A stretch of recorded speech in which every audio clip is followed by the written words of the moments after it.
digital arena, on the app, on your smartphone, on X, YouTube, and Facebook. The Sportscast. Expect the unexpected. The Donut Bag presented by The Sportscast.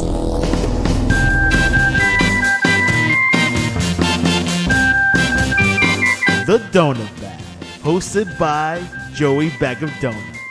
And here's your host, Joey Bag of Donuts.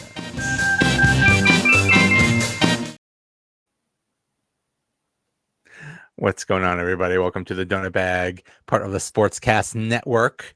If you want to join in on the conversation, you could go to YouTube and look for my name, Joey Bag of Donuts, V instead of an F. Yeah, it's that time of year. It's fantasy football is heating up with all the drafts. With me is one of the greatest experts of fantasy football, Chris Dell from Bet Predators and the Post Gazette. How you doing? Doing good, Joe. Good to join you again. Thanks for having me. So, are you seeing anything this year that's different in previous years in fantasy football, or is it just general, you stick with your same strategies? I get asked a lot about what strategies I like going into a certain year. I'd like to say, like, my favorite strategy is to have no strategy. I want to get the best value, the best prices on players. Like I have my guys, like I have guys I like, but I don't want to ruin my draft, like reaching a round or 2 or 3 rounds ahead for 1 or 2 players. And my whole entire season hinges on 1 or 2 opinions on my player takes. I think to be a sharp fantasy player, you got to know half the time you're just throwing darts. Like it's really hard to predict truly what players will do well, what players won't. A lot of it's touchdown variance. And don't get me wrong, like I won the Fantasy Pros draft accuracy contest for 2 seasons ago. I was number 1 last year for a couple weeks during the season as well.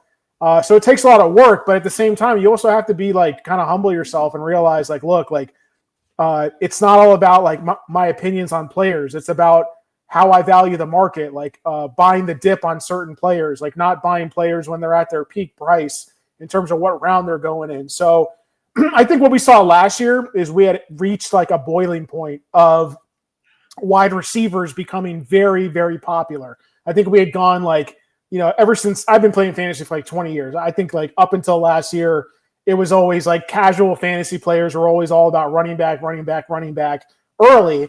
And I think we saw a shift where wide receivers had really dominated the conversation for the last couple of years, last handful of years. And I think we saw a shift of like mainstream casual players going more towards wide receivers early than usual. And we just had one of those years last year where running backs dominated. A lot of receivers busted that were drafted highly. Saquon Barkley, veteran changing teams mid-career. Derrick Henry, same situation. They were great. They won fantasy leagues, and a lot of sharp analysts were somewhat down on those players going into the season. So I'm not saying it's going to repeat this year, but just being aware that running backs are now back to expensive prices because of what happened last year.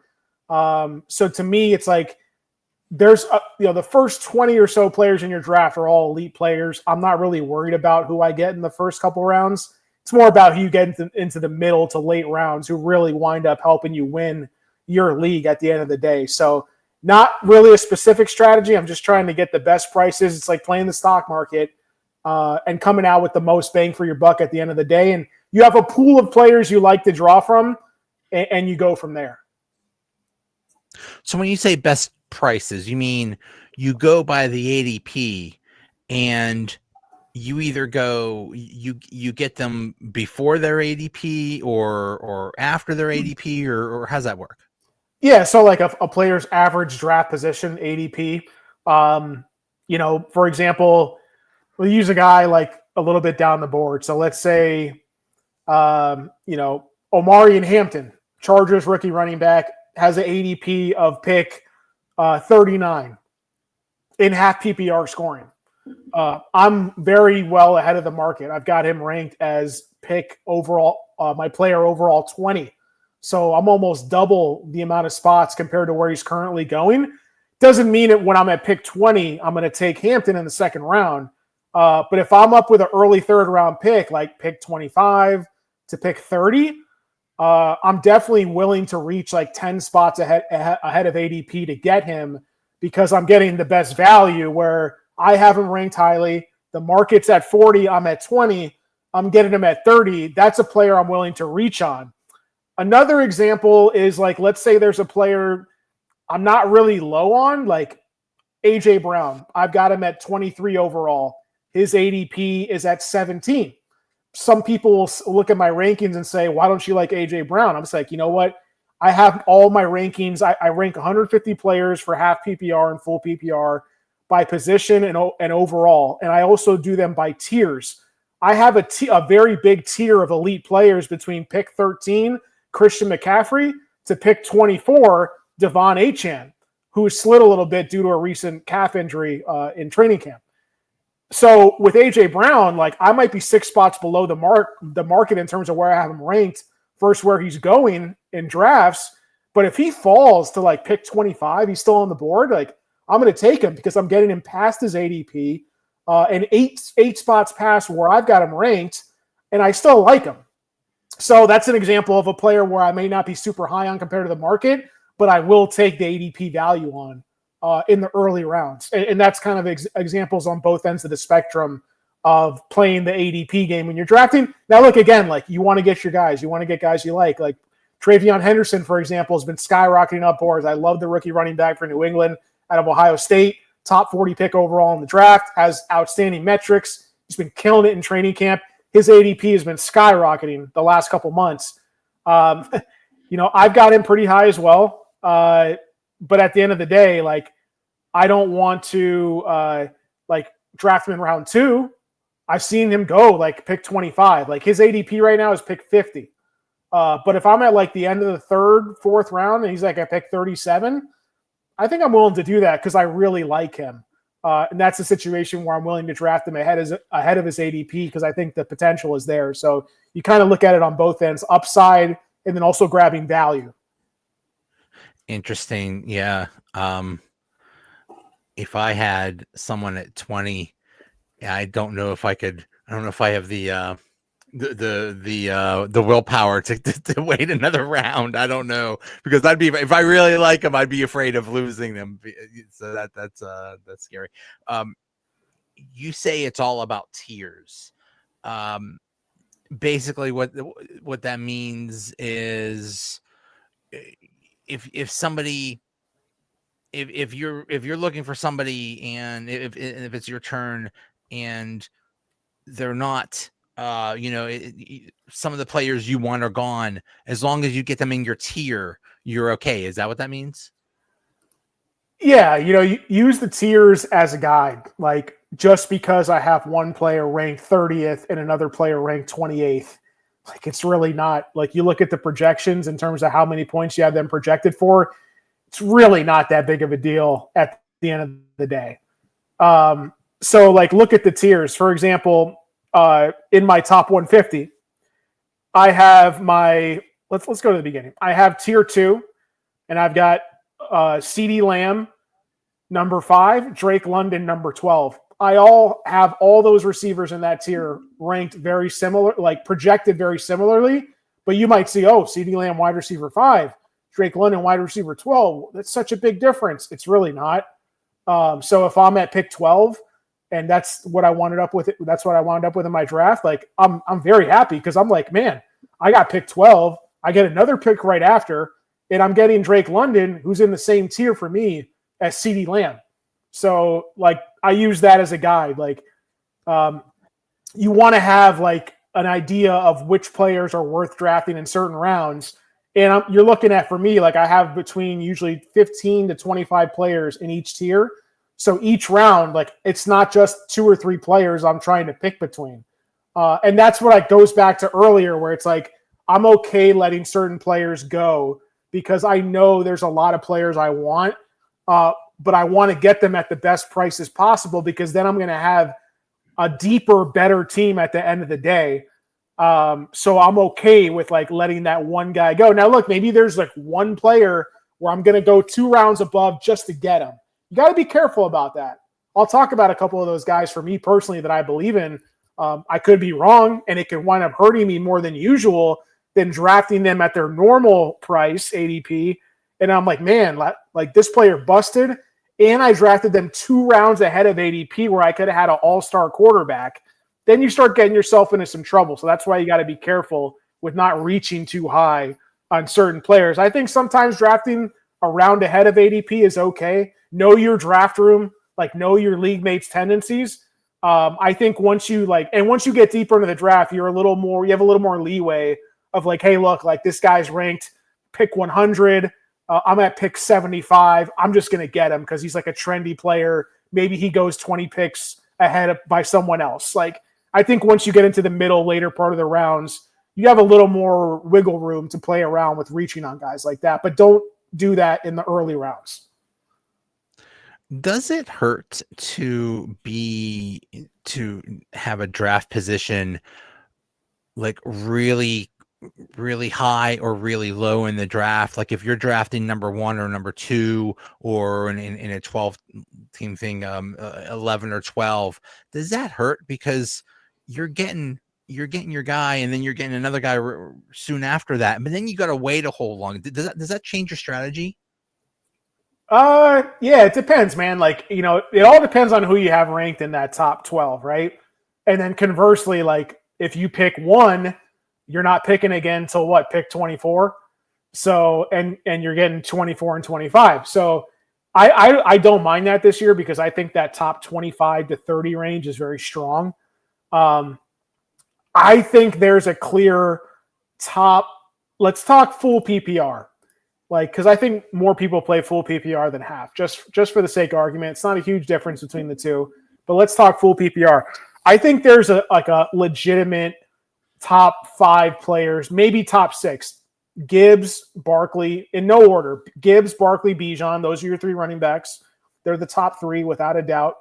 Throw McCaffrey in there if you want to be risky. I've got him behind those 3 guys just because of the injury risk is there with the Achilles tendonitis, which is a scary thing for a guy his age with the wear in his tires. Okay. Then you've got CeeDee Lamb, Jamar Chase. Obviously, he's consensus number 1 in PPR right now. And then I'll throw Justin Jefferson in there. So 3 running backs, 3 receivers. I think the worst pick to be is pick 7 because like you're in a spot where you miss on the top 6. And then it's like, okay, well, if McCaffrey's fully healthy, then he's a no-brainer. But that's like a legitimate thing to worry about, in my opinion, this year is his health, which is why I have him ranked more in that 12 to 13 range. But then when you get to pick 7, you're like, well, I kind of have like all these guys grouped together: Nico, Amon-Ra St. Brown, Malik Neighbors, Brian Thomas, Puka Nacua. I mentioned Drake London, McCaffrey. Like, what's really the difference between those receivers? As I told you before, I don't think there is much of a difference. So I'd rather get picks 12 and 13 back to back and get 2 of them than have to draft 7, get 1 of them, and then you're waiting for your next pick to come back in the middle of the second round. I had this happen to me Sunday night in a draft I did with my friends where I had pick 7. I'm like, well, I took Nico Collins over McCaffrey.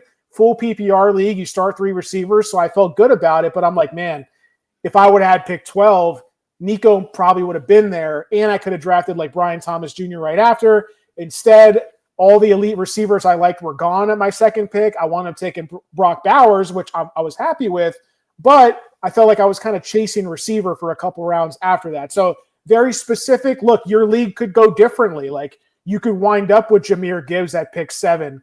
In that case, fantastic. You hit a home run. But I think like I'd rather be top 6 or I'd rather be like 11 and 12 so I get as close to back-to-back picks as I can. I think like 7, 8, 9 are the 3 picks like I probably don't want because they're like right between like getting the back-to-back and missing out on that top 6. Okay. There seems to be Saquon Barkley is some consider the number 1 pick or real, like you said, top 5, top 7. There's this thought going around that if a running back had so many touches the previous year, I think it's like over 400 touches or something like that, they're going to be crap the next year. Do you believe that? I think it's something that you should talk about. I don't think it's. I just don't. I'm not doing it. I'm not doing it this year. There's way more positive attributes going on with Saquon Barkley than there is negative. Like, Saquon Barkley had a couple seasons where he didn't play all that much. Like, he's still just 28, doesn't turn 29 until February. He's running behind one of the best offensive lines in the league. He has a great passing game with A.J. Brown, Devonta Smith, like where teams can't just really sell out to stop him. You have a great play calling scheme. You have a great defense, which gives you positive game scripts where you can lean into run heavy games like we saw last year. So I'm not really worried about it. I mean, and look at Derrick Henry, man. Like, we keep saying this. People have been saying the same thing about Derrick Henry for the last 5 years, and he's 31. He turns 32. He's gonna fall off. This is the year. Yeah. Their situations, I'll put both of them together, are so strong because of their quarterback, their offensive line, the scheme that they're in.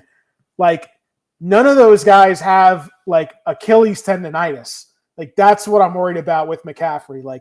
He's probably one of the hardest workers in the league. He's being smart about his rehab. I get it. I'm rooting for him. I don't want McCaffrey to get hurt. Look, man, I'm gonna wind up drafting Joey 200 best ball teams by the time the season starts. I'm gonna have some shares of Christian McCaffrey.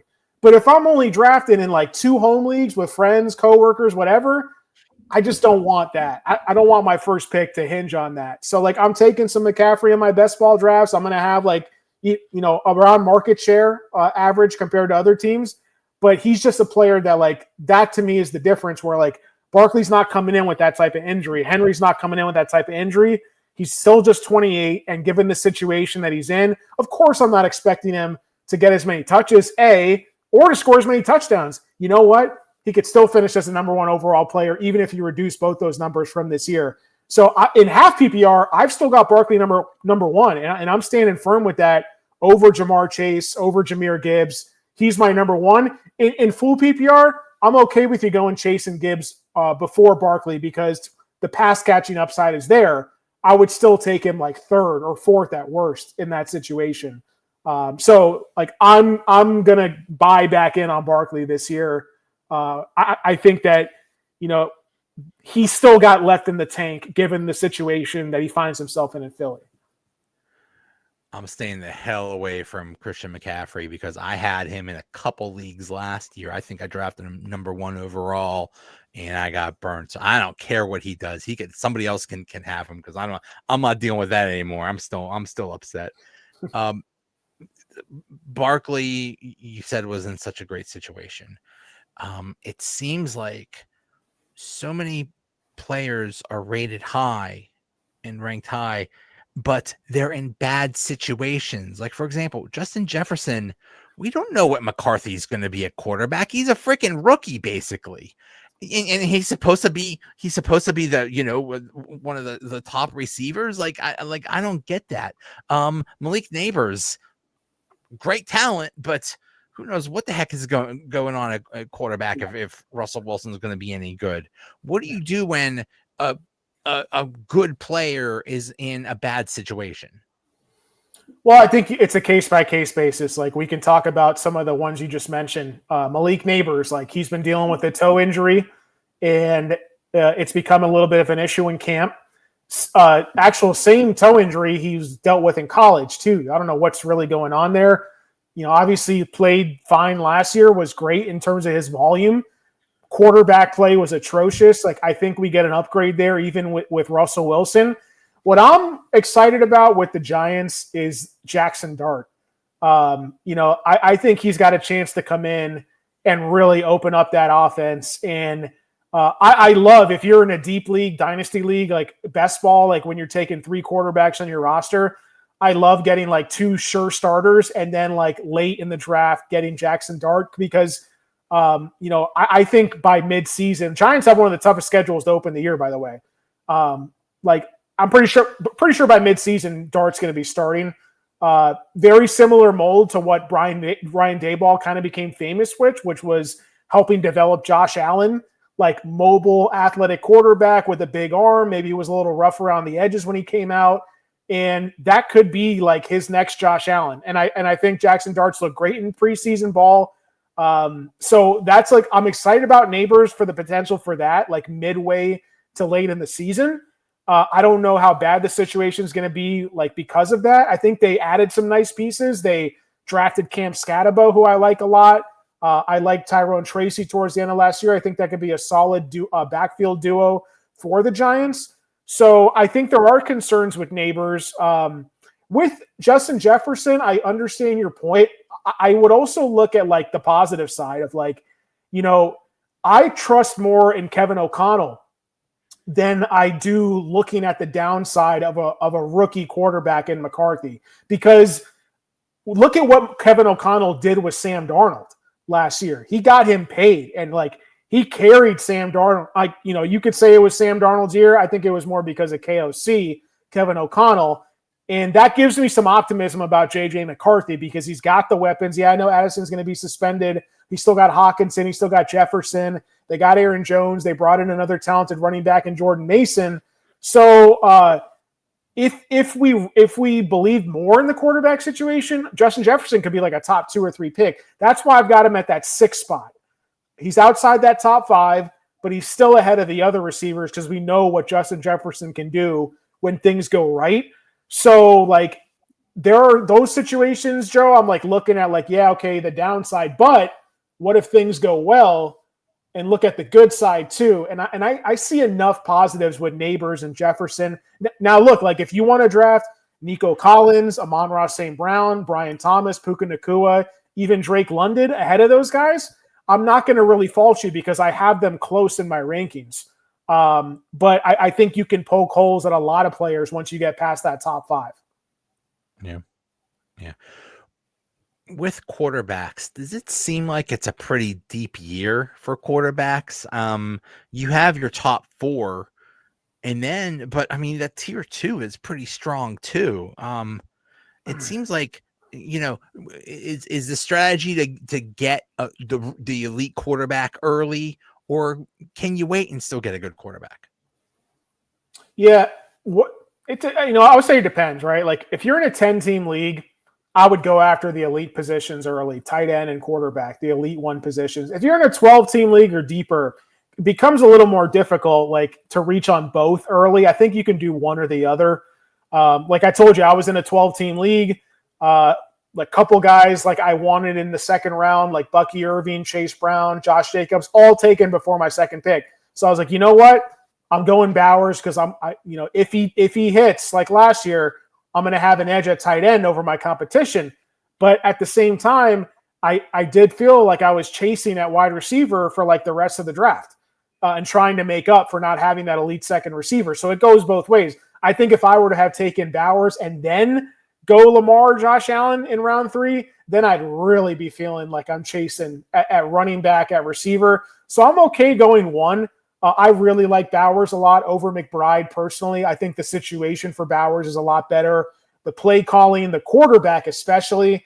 Kyler Murray, like, his inconsistent quarterback play concerns me a little bit, especially if Marvin Harrison's going to take a leap in his 2nd year. It's going to take a little bit away from McBride. So I've got a pretty big gap between Bowers and McBride. So, like, that's a situation where, yeah, like, if you want to go Lamar, Josh Allen, I think Jaden Daniels and Jalen Hurts, if I was going to go elite quarterback, I would just take whichever of Jalen Hurts or Jaden Daniels fell the furthest. Like, that would kind of be my strategy, to be honest with you, because I think there's very similar upside with their rushing ability, the tush push with Jalen Hurts. You talk about Barkley's touches going down in the run game. That only means there's going to be more pass attempts. So that's another option for the Eagles this year. And if that happens, Jalen Hurts is going to be the quarterback 1 again, like he was a couple seasons ago. So, like, and again, like, if I can get like a star running back in round 3 instead of Lamar Jackson and then get a similar archetype quarterback like Jalen Hurts a full round later, then that's where ADP can really help you a lot at the end of the day. So I don't put Burrow in that category. I'm repping the Bengals shirt over here. I got my Jamar Chase fantasy magazine in the back. Shout out to Matthew Berry's fantasy life. But I think people are reaching on Burrow as an elite quarterback. I'm only looking at those 4 rushing quarterbacks as elite options that I'm willing to draft highly. I'm almost never getting Burrow in drafts because he's going near where they are. And I just think there's a lot of variance with these pocket passers. Like, I'd much rather get Baker Mayfield at pick 100 than have to take Burrow at pick 50, because that's a huge difference in the players you can add in your roster at other positions.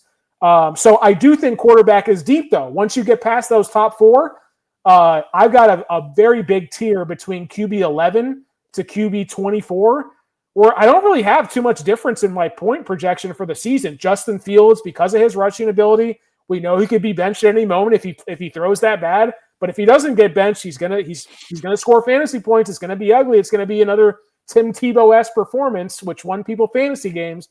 Kyler Murray. Then you got Jordan Love, Mahomes, C.J. Stroud, Trevor Lawrence. I mean, there's a lot of guys in there. I think, like, if things go right, if they lean pass heavy, these guys can be week in and week out consistent starters in the right matchups. I'll throw in Dak Prescott, Caleb Williams at the end of that tier because I'm just not a huge Caleb Williams fan right now.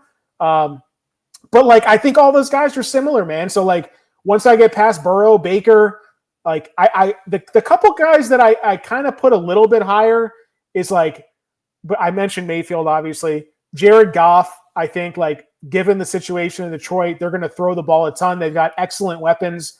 I'm not really concerned about Ben Johnson leaving in terms of what they can do in terms of pass volume. So I would still put him a little higher than usual. I think the 2 guys I really like going into this year that you can get at really good prices late in drafts, Bo Nix, second-year quarterback for Denver, Drake May, second-year quarterback for New England. They're not like elite rushers like the top 4 I mentioned, but they run a decent bit. They can add those 6 extra points if they get a rushing touchdown, add a couple points with their rushing yards with their legs. And these are like emerging offenses with play callers that we trust. Josh McDaniel, obviously Sean Payton with the Broncos, and the weapons are getting better on both teams. So those are 2 guys I think, like, I'm excited because I can get them like round 8, 9, 10, and they can maybe rival that Jaden Daniels, Jalen Hurts on any given week. So yeah, like I want to come away with like someone in that top 10, but at the end of the day, if you miss out on that top 10, I think it's a very flat, above average tier of quarterbacks after that fact. The only guys I really don't want, Tua, because of the concussion issues in Miami, Matthew Stafford, the back issue, Sam Darnold in Seattle, don't really trust that system with him. And then guys that could get yanked at any second, Daniel Jones, Joe Flacco, Russell Wilson, Aaron Rodgers. I expect it to be a very low volume passing offense, very conservative, slow-paced offensive attack, which is why I don't think he's going to get benched. I just don't think there's going to be much fantasy goodness with the Steelers outside of 1 or 2 players. So that's kind of my overall outlook from like 1 to 30 on QBs this year. Don't be surprised if I've got like Jackson Dart ranked as a top 10 quarterback by week 10. He's a late round guy to where if you can afford to stash a rookie like that in your bench in a super deep league, I'm definitely trying to do that when I can. Interesting. I just think it's funny that if the Giants do poorly, which they probably will they get rid of the coach? And the coach would be best suited to develop Jackson Dable, but he won't be around because he'll be fired. I don't know. That'll be interesting to see. I think he's given himself the out of like, hey, look, like we got the veteran. He's in there. You look at, and then it's like, okay, like give me a chance to develop this Jackson Dart kid. And if they wind up having a very bad win-loss record at the end of the year, but Dart looks good, then it's like, you know what, Dable, we're going to give you one more shot. We saw what you did with Josh Allen. We saw what you could do that 1 year with Daniel Jones when you made the playoffs. I mean, look at the Giants' schedule to start the year. They're on the road at Washington, loss. At Dallas, that's going to be tough. Home against the Chiefs, home against the Chargers. So that's like 0-4, most likely out of the gate. But then they're at New Orleans. Maybe they win that one. Then at home against the Eagles, at the Broncos, at the Eagles, at home against the 49ers. So like this team could be like 1-9 by week 10. I think that's when the plug gets pulled. Maybe they put in Winston after Russ and just let Russ and Winston lose like all those games. And then the safety net's in for like some softer competition for Jackson Dart to show his stuff. I think that could be a realistic possibility in New York this year. Yeah, that's funny. Mahomes is funny because it's a difference between real life football and fantasy. In real life, he's on a winning team that goes to the Super Bowl every year. In fantasy, he kind of sucks the past few years. Yes, yeah. Yeah, because like you have to look at the situation going into this year too. Rashee Rice, like we don't know what's going to happen with him yet. He could wind up playing the first like month and a half, and then he could miss the rest of the season. The whole arbitration issue is going on right now with him. So like, we don't know. I bumped Rashee Rice down a lot just because like there's a chance a player could miss the second. I'd rather than miss the first half of the year and you have them for the playoffs. You know what you're getting yourself into. Yeah. You don't want a guy, you want to try to like, you want to build for the playoffs. Obviously here, we're trying to win at the end, not at the beginning. We got to get there obviously, but so like, that's why for me with Mahomes, it's like, he's back to square one of what he had last year. An aging Travis Kelce. He's got a halfway decent at best backfield. Hopefully Pacheco's a little healthier this year and can be more efficient. I like him okay as like a second or third running back on my team. And then Xavier Worthy could take a step, but Xavier Worthy's not like an alpha target, like a guy like Rashee Rice that's going to get 10, 12 targets a game. I don't really see that happening. So the Chiefs are going to have to play conservative a little bit. They're going to have to run the ball. They have a really good defense, and that defense is going to help them not just have to open it up and sling it 40 times a game. I mean, I remember drafting Patrick Mahomes as a rookie when no one knew who he was, and he helped carry me to the championship game that year. But it's like we're a long time removed from that, and like I've got him QB 14. His consensus is QB 6. Like that's a little crazy to me. Like I think Patrick Mahomes is the greatest quarterback of all time, and I've got him ranked as my fantasy QB 14. There's a big difference, as you know, between fantasy and reality. So don't take it personal. I've gotten the most crap this week for my rankings of having Dak Prescott ranked too low. I was just going to ask about that. Yeah. So my answer to people with that is like, look, maybe I move him up a little bit. He's coming off multiple injuries. They've lost multiple offensive linemen. Okay. They have Lamb. They have Pickens. They also have pretty much little to no running game. So I'm like a little bit hesitant. Like in best ball, if I get Lamb, I'm going to add Dak later as my quarterback because I want the stack, right? So I'm going to have Dak in best ball. If I'm drafting 1, 2, 3, 4 home leagues, like Dak's not a quarterback I want. So like I'm ranking him in the same tier between QB 11 to QB 24. So at the end of the day, if you want to say he's QB 11, like I'm not really going to fault you too much on that. What I will say is I'll never draft him over the guys I mentioned before: Goff, Mayfield, Purdy, Nix, May. Those guys I have a tier above. But when it comes to like Kyler, Jordan Love, Patrick Mahomes, Justin Fields, CJ Stroud, Trevor Lawrence, like you can make bull cases for all these guys, and you can make a bull case for Dak. I get it. I think there's more reasons not to. Personally, I still think he could feed Pickens and Lamb and still be kind of mediocre as a fantasy quarterback at the end of the day. People talk about his like start to the season 2.5 years ago when he was like the QB1 through like a month. That's a long time ago, man. Like I'm not doing that. Like that's not how I'm ranking Dak. That's why I've tempered my expectations a bit. I don't consider him as like an elite ceiling type of quarterback. Maybe I'm wrong. Maybe I bump him up a few spots. I like the unknown potential of like Penix, of Bryce Young entering like a possible breakout season with Dave Canales as his offensive play caller. J.J. McCarthy with Kevin O'Connell. Trevor Lawrence now with Liam Cohen calling the shots. And you saw what he did with Baker Mayfield last year. Like C.J. Stroud with the new offensive coordinator after Bobby Slowick messed everything up in Houston last year, right? Cam Ward, number 1 pick, coming into a great situation, improved offensive line, good weapons around them, has rushing upside as well. Like, I'd rather take shots on those guys than Dakota Prescott, who I've seen play in this league now for like 10 plus years. Like, I'm good. Like, I'm not going to take Dak Prescott in any home leagues. I think there's like maybe is there a coincidence that he's a Cowboy and you get the most crap if you wind up having Cowboys players ranked lower than the market? I think there might be a little bit of a bias here with Cowboys fans calling me out, but that's my overall genuine take on Dak Prescott and why I have him ranked lower than the market this season. Does anything that happens in the preseason matter as far as fantasy? I mean, starters don't play. You're playing, vanilla defenses. Does any of it really matter in terms of, I don't know, anything about how preseason affects someone's fantasy value? I think it matters a lot. I think it takes a lot of knowledge and experience to know how to parse through it. I think there's a lot that doesn't matter, and I think there's a lot that matters. You have to bring up, it's all team specific, it's all player specific, right? So like, let's take the Texans situation, like Jaden Higgins, rookie receiver, day two was a day 2 pick, so good draft capital. A lot of people have been drafting him in the offseason as like the clear-cut Texans number 2 receiver. You have a quarterback in CJ Stroud who had a down year last year, but as a rookie was great. Then you look at the training camp and preseason usage. When it comes to 2 receiver sets on the field, he wasn't on the field.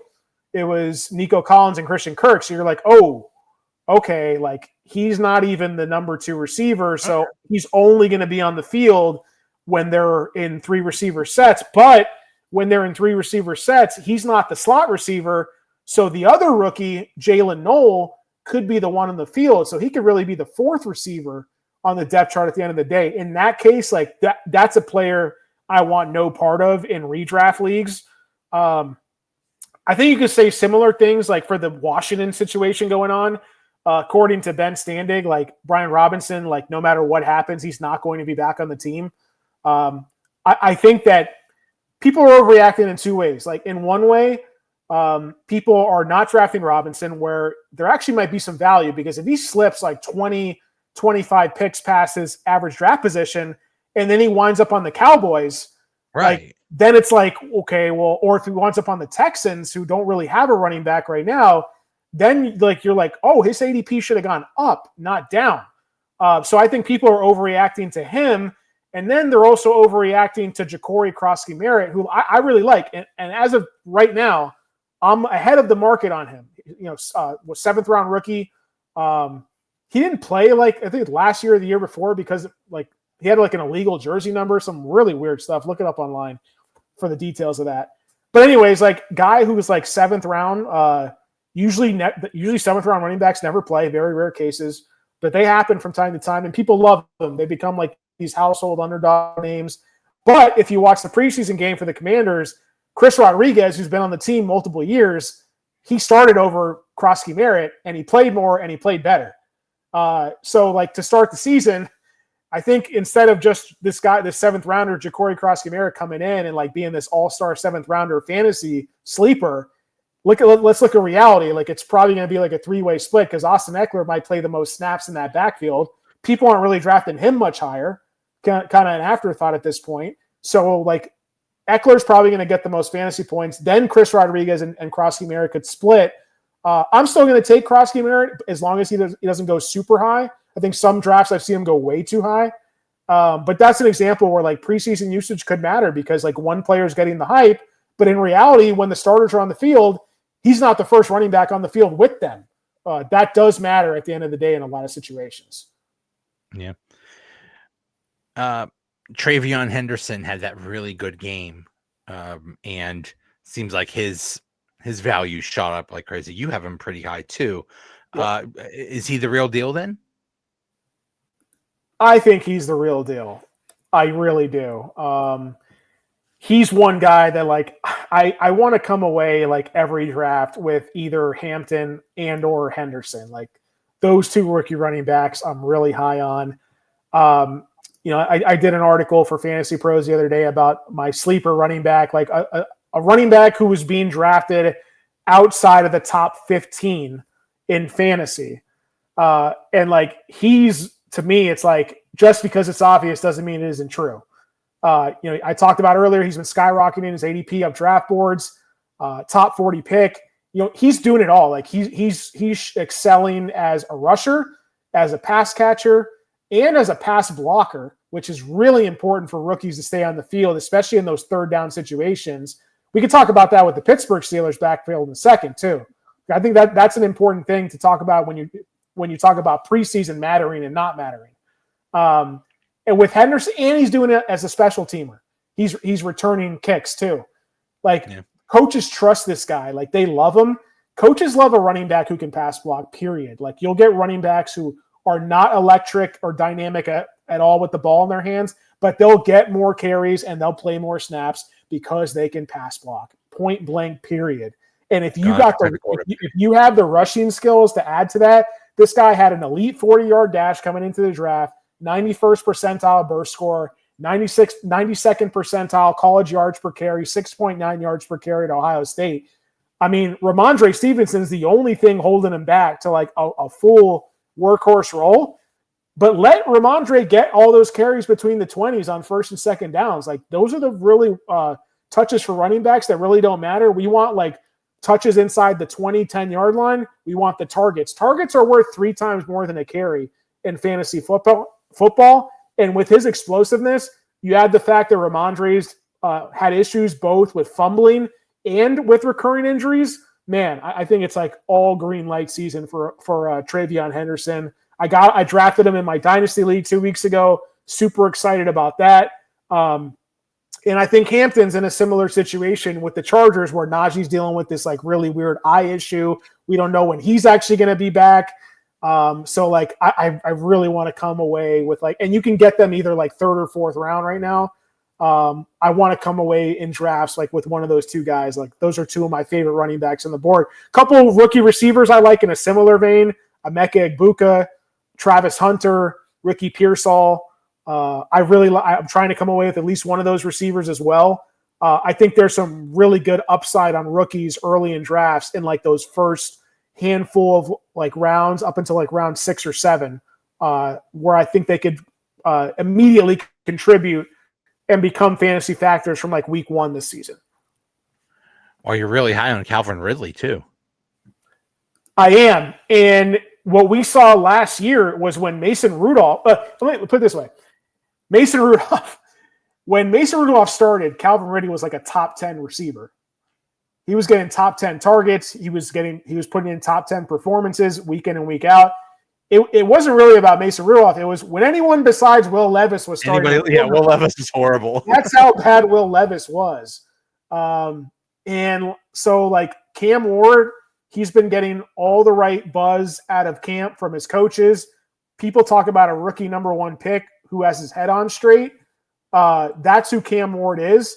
And we've already seen a connection on first read targets and preseason games between Cam Ward and training camp practices between him and Ridley. And there's no competition for targets besides Calvin Ridley this year. I'm high on Tony Pollard. I'm high on Calvin Ridley. They brought in multiple offensive line pieces during the offseason. They've got a new offensive scheme and regime there in Tennessee. I'm going to be bullish on Tennessee this year because I think Calvin Ridley could wind up being top 5 in targets, top 10 in fantasy receivers by the end of the year. He's being drafted as like wide receiver 25.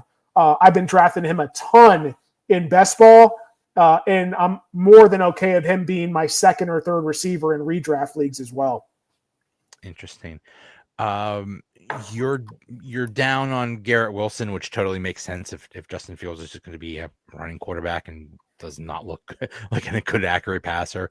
Devontae Adams, I get, who knows what's going on with Stafford, but T. Higgins, why are you so down on him?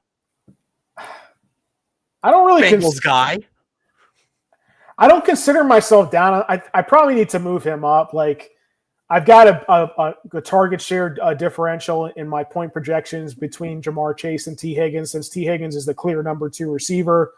I've got him in a tier with Garrett Wilson, Devontae Adams. Like, those are guys that are being drafted highly as well. Probably a guy I need to move up at the end of the day, to be honest with you, Joe. I'm doing rankings updates every day based off camp news, based off preseason usage. I've still got him as a top 22 receiver, which I think is really good.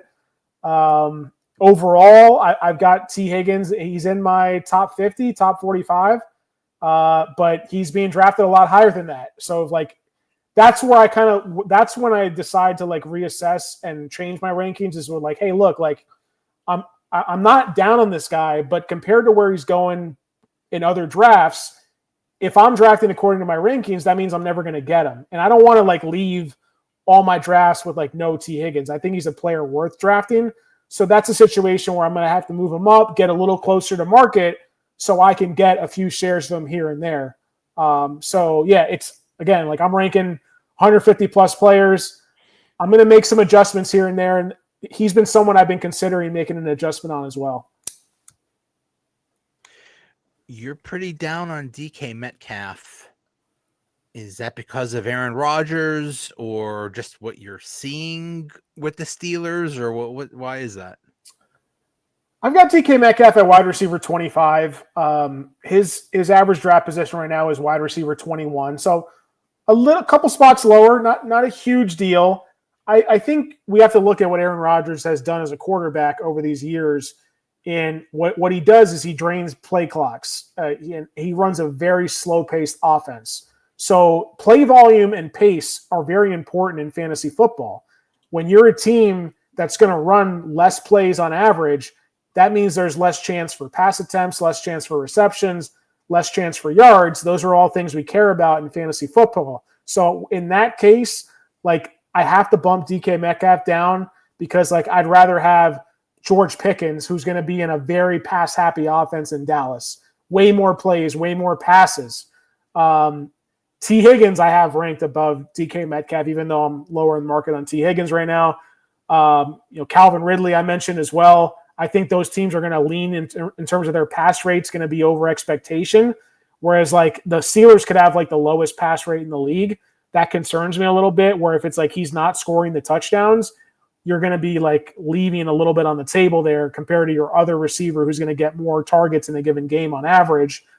That's kind of my biggest discrepancy with DK Metcalf right now. In full PPR, I like him less. In half PPR, okay, I'm a little bit willing to like be closer to market on him, but that's my concern with Aaron Rodgers and also with Arthur Smith, who's never really been one to like super focus on one target in the passing game. This is a guy that likes to have like 3 tight ends on the field at once, use his running backs in the passing game, spread the ball around.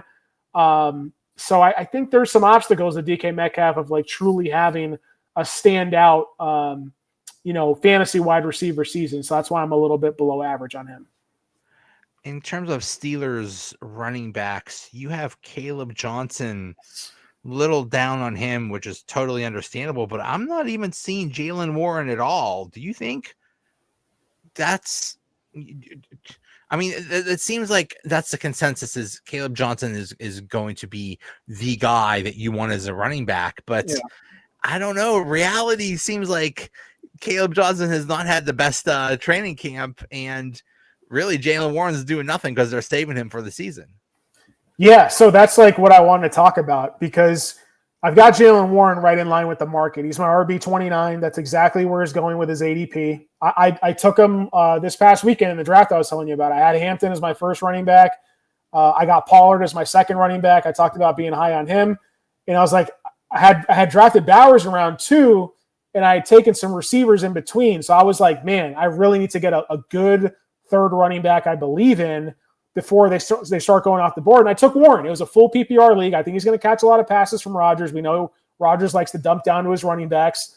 The preseason usage or lack thereof was a positive because when you see a guy that's resting every week, you know at least out of the gate he's going to be the starter. And I think the pass protection thing plays more of a factor here than in most teams because we have the rookie Caleb Johnson. Like pass protection has been an issue in practices. Like obviously that's my day job at the Pittsburgh Post-Gazette. I'm talking to Jerry Dulac, Ray Fittipaldo, Brian Bacta, Christopher Carter, all of our Steelers insiders. They're at practice every single day. They're seeing what's on the field. They're talking to the coaches. They're plugged in. And it's been a disappointing camp relatively for Caleb Johnson because of that. So I think that people are high on him because they see, oh, he's going to be the next Najee Harris. Boom, let it go. Simple as that, done. I think this could be the 1 year where Jaylen Warren gets a little bit longer of a leash, a little bit more of an opportunity. I think he's an underrated rusher. So those reasons alone, like if Caleb Johnson misses a blitz pickup and Aaron Rodgers gets sacked, I think Aaron Rodgers is going to have a little bit of sway in terms of what running back he wants on the field for the rest of the game, as opposed to like Arthur Smith and Russell Wilson button heads last season. So I've got Caleb Johnson 4 spots below ADP. Honestly, I could move him a little bit lower. It's kind of hard, though, because once you get past that, there's a lot of holes to poke in everybody. But yeah, I am taking Warren over Caleb Johnson, whereas the market is the opposite right now. But to me, Warren is the clear starter, at least from week 1. That could change over the course of the season. I understand that. But I'd rather, unless we're talking like non-PPR, like no points for receptions at all, maybe I'd move Caleb like 1 spot above, but I still like Warren more this season. Yeah. I could see a scenario where Caleb Johnson just has a really slow start and then eventually contributes more during the season. Why so low on Cortland Sutton? It's funny. My friend who's in a bunch of leagues with me from high school texted me the same thing last night. I don't know, man. Like, Cortland Sutton, like, we know what he is. He's a veteran receiver, good size, doesn't have like blazing speed or athleticism. He's going to play on the outside. I think he's fine. I think wide receiver, he's in my top 30 wide receivers, but like the guys ahead of him, like Jackson Smith and Jigba, George Pickens, Ricky Pearsall, who could be the number 1 target in San Francisco in a great offensive system. Emeka Egbuka, who could be the step in from day 1 and be Chris Godwin 2.0, first-round draft pick. Travis Hunter could be Chris Godwin in Jacksonville with Liam Cohen going over in that system. He's already playing the slot. I think he's going to wind up playing like 80% plus snaps. I just cannot rank Sutton over those guys. I just can't do it. I'm playing for upside here. So if Sutton falls like around passes ADP, I'm perfectly okay with getting him. Don't get me wrong. It's hard for me to move him much higher than where I have him right now. Would I draft him over Garrett Wilson? I'm lower than market on Garrett Wilson, but at the end of the day, Garrett Wilson might like lead the league in targets by the end of the year because he's like the only guy to throw to in New York. Like, he might only catch half of them because they're going to be off target, but it's like that's where like the conversation to me begins is like, okay, like where do I take Cortland Sutton? I think Cortland Sutton's fine as your wide receiver 2, as your wide receiver 3. I'm okay with him, but those are the reasons why it's like we know what the upside is. Like, I want the unknown upside of like what could Travis Hunter be if all things break right? What could Egbuka be if all things break right? I feel like I've seen that for Sutton. It's probably like wide receiver 15, 20. I don't think it's ever getting into the top 10 with him. And you see the emergence of Marvin Mims in that offense, who had a great efficiency year last year as a part-time player. He's been running as a full-time receiver in camp. I think he might be finally getting out of the doghouse with Sean Payton. You've got another year of progression from Bo Nix. I think Sutton's target share could go down a little bit. Then you add the running back RJ Harvey. You sign J.K. Dobbins in the offseason, so there's more mouths to feed in the offense in general. Those are some reasons why I might ding Sutton a little bit compared to other number 1 receivers in the league. Man, you really hate Marvin Harrison Jr. What did he do to you? I do. I don't hate Marvin Harrison. This is like this. There's some personal bias here with me. I had in our Post Gazette Fantasy League, which this will be our 3rd year running because I had to revive it when I moved here to Pittsburgh 2 years ago. So shout out to Christopher Carter, your boy. He won our league last year. Of course he does. I got to get revenge. The dude's a genius. Of course he's gonna win it. So anyways, like last year. This wasn't on purpose. It was just like I probably made a mistake of drafting too many Cardinals. I took McBride. I had Kyler and Marvin Harrison. And that was why I did not win the league. Just put it that way. Kyler Murray, I watched too much Kyler Murray last year. I just am not a Kyler Murray fan. I'm sorry. Like, he's going to get there as a solid top 10 QB option most weeks because he runs, even though he ran a lot less last year than usual. The problem with Kyler Murray is he's very short.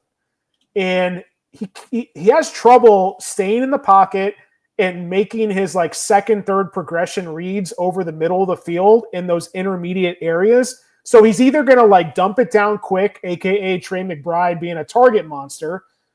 If not, then he's going to like tuck, scramble, run in circles, do his little like, little scattering thing. And that means Marvin Harrison isn't getting the targets, because as much as I would love to see them use Marvin Harrison in the slot, like that's McBride's role. So I think Marvin Harrison is going to be in a very similar role to what he did last year. And I think there's going to be a really big challenge of getting Kyler Murray to have success, even throwing the ball in that vicinity. So it's really doesn't have much to do against Marvin Harrison as it does like with that quarterback, with that offensive system. I've got Marvin Harrison. Like, look, I've got him around guys like Jalen Waddle, Deebo Samuel, Devonta Smith. Like, I think he belongs in that group, man, honestly. We saw him as like he played like almost 100% of snaps last year, and he just did not do it no matter what format you look at. He only had 3 games all season with double-digit targets, so wasn't even really earning the volume. I mean, let's look at the last 1, 2, 3, 4. Let's look at the second half of the season after the bye week. You think, okay, after we call it a post-bye rookie bump, right? Of like after a bye week, a rookie's going to take that next step during his first season. Marvin Harrison, I'm going to read off week by week. He was wide receiver 51, wide receiver 21, 42, 65, 58, 32, and then, great week, wide receiver 16 in the last week of the season. So you want to come at me for being too low? I'm actually ranking him above what he did last season. So you got to put some things in perspective there, and I am going out of my way to be lower, like 20 spots lower, because if you're going to use my rankings, I don't want you to ever draft Marvin Harrison, and that's why I'm being aggressively low on him this year. Yeah. I mean, Kyler Murray, I mean, this is not his first year, where you kind of know what you're getting, and he hasn't really progressed. He had that good year with, who was it? Stiggs, or who was that? I forget what's his name, but he was okay with it there. But I think they're trying to revive that with Harrison, but yeah, it's not working, and that's concerning. Harrison had some separation issues last year too. If you look at the tape, some smarter people that analyze wide receivers than I do on tape, like there were some issues with him on press man coverage, like of him actually beating his man and getting separation.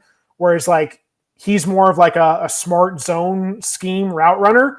But the problem is, again, like the zone schemes he's running in with his routes, like those intermediate areas where it's going to take a little bit more than like 1 or 2 seconds to find him and throw him the ball. You got almost like the worst quarterback style to do that with Kyler. And I saw a lot of that last year. And frankly, like I think they're going to try to force it a little bit, but at the end of the day, I don't think it's really going to change all that much.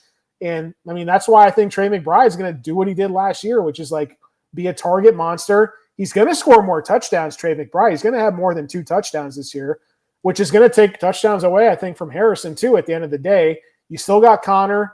So yeah, it's tough for me. Like Marvin Harrison, like he might have a couple spike weeks. So what? Like Darius Slayton is going to have a couple spike weeks too. Doesn't mean I got to draft him in like the top 20 or 30, Right. You seem to be a little low on the Bears. Are you not buying the whole new coach, new second year for Caleb Williams? You're not buying that whole thing? I go back and forth. I'm like right at market with DeAndre Swift. I think he's a fine pick. I'm actually above market on Colston Loveland. I think he could come in and be like close to a number 1 target for the Bears. DJ Moore, I'm above market on him too. I'm really below market on Caleb. I just don't like the vibes coming out of him out of camp, like the personality stuff, the attitude. Maybe I'm like counting that a little too much against him because of Ben Johnson coming into town. He can fix things. Probably too low on Rome Odunze right now. I think I should probably bump Odunze up a little bit and bump DJ Moore down a little bit. I was just really disappointed in Odunze's rookie season. I've heard some talk about Odunze being the top receiver in the offense, but then you also hear Ben Johnson saying he wants to use DJ Moore like he used the Amon-Ra St. Brown. So I'm like, I don't really know which way to go with that. What I do know is Colson Loveland's a very talented tight end. Some people thought he was a better prospect than Tyler Warren. We saw what Ben Johnson did with Sam Laporta as his rookie tight end season when he was the number one tight end in fantasy.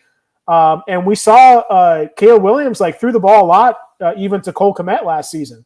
So if Loveland can take the starting job from out the gates, I think he's my favorite Bear to draft. Like if I miss out on an elite tight end early with no McBride, no Bowers, I think Kittle's being a little overdrafted. Not saying I don't like him, but I think he's going a little higher than what I would prefer to take him. So if I miss out on that top 3 or 4 guys, I'm excited to get Colson Loveland late in drafts as a guy who has the potential, if the Bears offense is good, to be a top 5 tight end. So yeah, I think it's more me I'm not going to draft Caleb, but I am willing to take shots here and there on DJ Moore, on Colson Loveland, on DeAndre Swift, and I don't know. Rome Odunze is tough. I wasn't impressed last year with what I saw. I think based off his draft capital, I should move him up from 2 years ago. But I don't know if I should really base my ranking more on his performance last year versus what he was drafted to be. That's a tough one for me right now. Besides anybody that we talked about, who are you loving? Who are you targeting to make sure that they're on your team? Well, I talked about 2 of my guys, the rookie running backs, Travion Henderson, Amari, and Hampton. Those are guys I really like a lot. Round 2 for me, I love the running backs you have a chance to get with Chase Brown and Bucky Irving. Those are 2 guys I love in round 2. Quarterback-wise, I think we talked a lot about that already. A little bit further down the board, I think running backs, I mentioned Tony Pollard. I think we talked about a lot of those guys. Receiver-wise, we talked about that tier in the first 2 rounds. Guys I really like that maybe we haven't talked about. Jamison Williams, I really love this year. Xavier Worthy, I've got both of them way ahead of market right now. Those are a couple extra guys. I mentioned Igbuka. I really like, even though I talked about Pearsall, I also really like Jawan Jennings. I think him and Jennings could both be week in and week out starters for San Francisco. I've moved a couple guys I've moved up recently.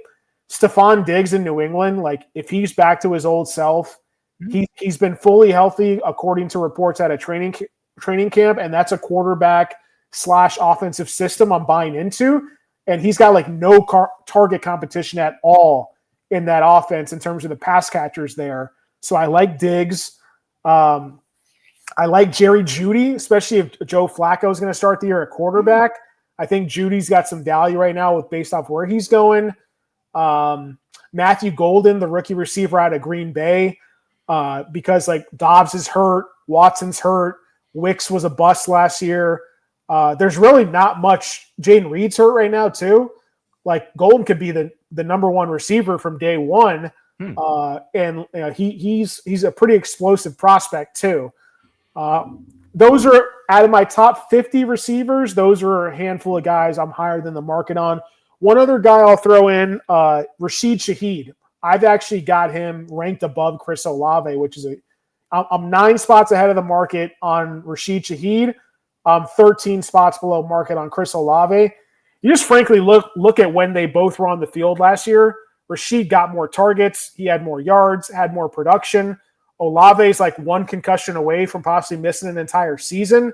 But even without that, he was still outproduced and out-targeted by Shaheed.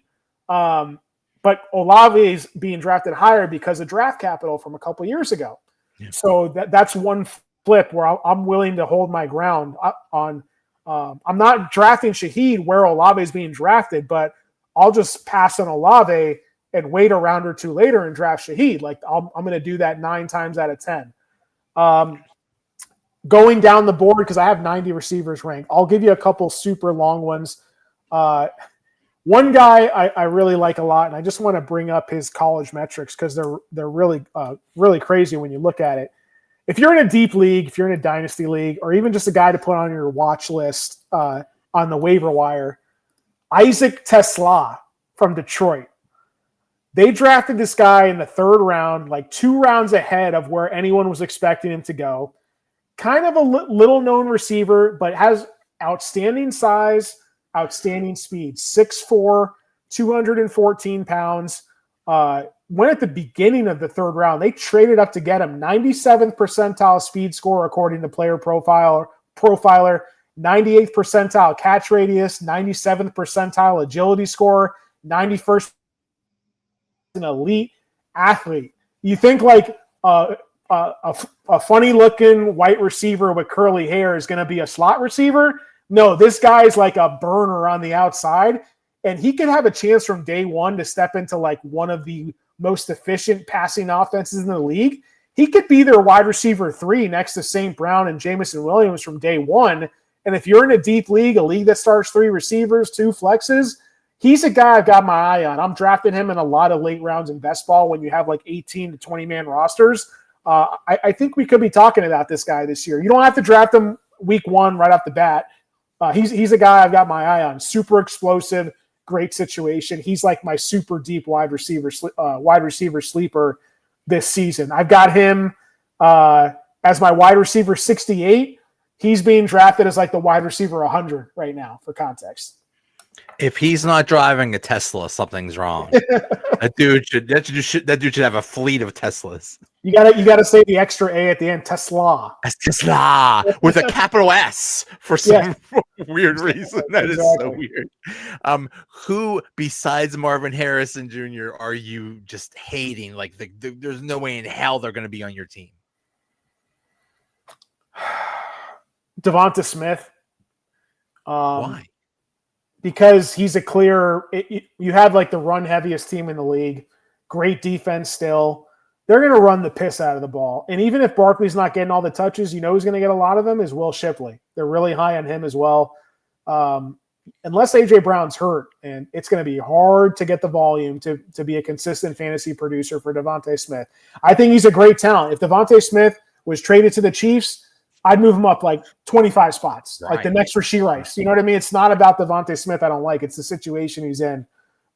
He's a guy I'm not drafting at all. I think I've done like 100 best ball drafts, or I'm like in 100 best ball drafts right now that are slow drafting going on right now. I don't think I've taken him like one time. I think maybe the only time is if I drafted Hurts early and I just grab him as like my 4th or 3rd receiver. In home league drafts, not taking him. Him and Marvin Harrison, I'm not getting at all. Those I would say maybe Zay Flowers, a guy I'm lower on than market than usual. He's a guy I'm not really targeting in redraft formats either. I think it's the same situation. Like Mark Andrews healthier, Lamar as a run-heavy quarterback. The volume isn't going to be high week to week.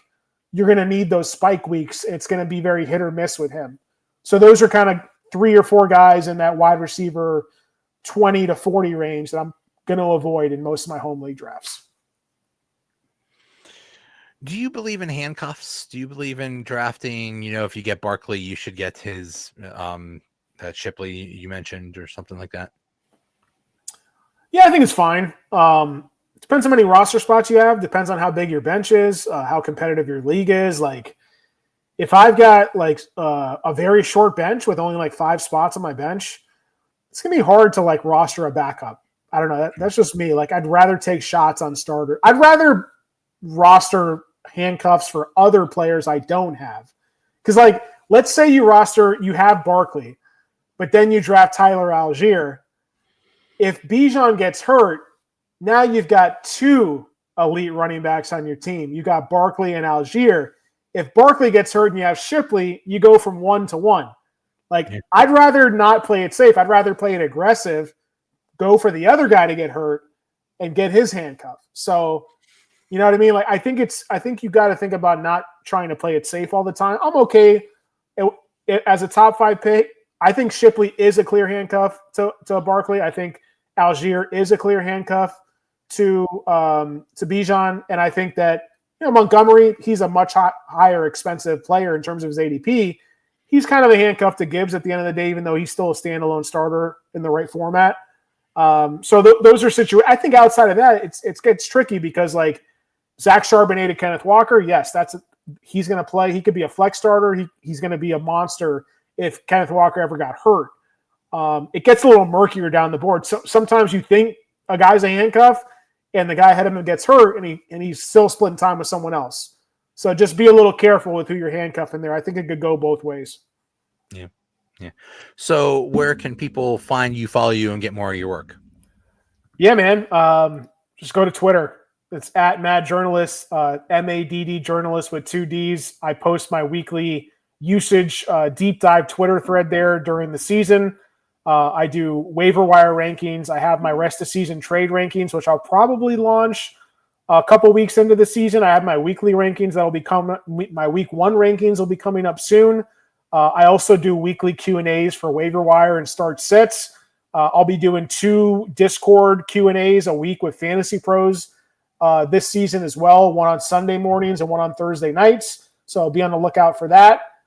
Doing some other things on Reddit and whatnot as well. But pretty much everything I'm doing, it's all going to filter down to my Twitter account at the end of the day. I still call it Twitter, not X. Me too. Yeah, I don't think I'll ever change that. When I go to type in, I don't type x.com. I still type in twitter.com. Me too. So yeah, that's where you can find all my stuff, all my links. I'll be posting there. I've got some exciting partnerships in the works that I'll probably be announcing here in the next week for the season, working with some cool companies. But yeah, that's where all my stuff is. And you can also check out my website, bettingpredators.com. It's where I post my rankings. I'll have the link on my Twitter, but if you want to go directly there, you can get the rankings there. I try to update them every day. Some days I don't make updates and mostly do research. But at the end of the day, that's where the rankings are going to be for the time being. So make sure to follow me there. Try to ask me a question. I'll do my best to answer. And yeah, I'm excited, man. It's going to be a fun season. And I really appreciate you bringing me on again to talk fantasy, man. I saw you on Reddit. You did an AMA. How cool is that? I thought that was just like celebrities and stuff. That was really cool, man. They reached out to me last year after I won the Fantasy Pros draft contest, and I've done 2 AMAs so far. The traffic is like out of control. Like they tell me like, we want you to go on for an hour and a half. I was on for like 3 hours because I was trying to answer everyone's questions, and I couldn't even get through half. It's like 500 questions or something like that. Like, my God. It wound up with like over 450,000 views, over 500 questions. God. It's a lot. So I have a premium package on my website where you can join my subscriber Discord and like be guaranteed to have all your questions answered for like start, sit, draft stuff. So you can check that out.